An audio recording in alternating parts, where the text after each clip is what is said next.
everyone, I'm Lauren from A Menagerie of Stitches. In today's video, I'm going to be showing you how to make a clean fasten off.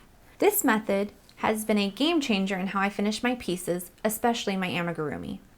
A clean fasten off gives the piece a perfect finish and makes it look cleaner. Here I have a clean fasten off example, and you can see that there is no bump. And on here, this is a regular fasten off where I haven't woven in my tail, and you can see that there is a bump here. To begin, once you reach the end of the last stitch, you're going to cut the yarn. I like to leave about 5 inches of tail to work with. Then you're going to pull the loop all the way through the stitch until the tail comes out like so. Give it a little tug just to keep that last stitch secure.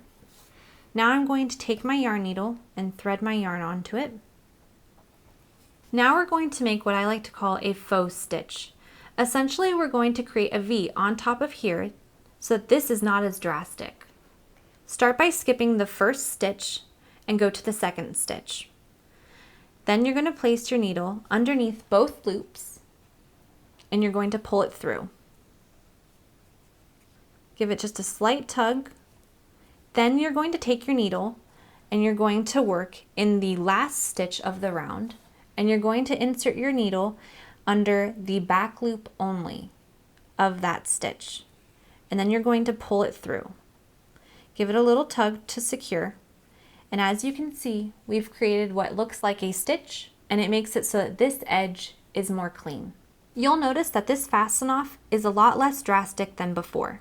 You can either weave in this tail or leave it for sewing, whichever your pattern states. And that's how you make a clean fasten off. It's a great way to finish off those pieces you've worked so hard on and gives an overall clean look to your project. Don't forget that you can always adjust the playback speed of this video if you need it to be a bit slower.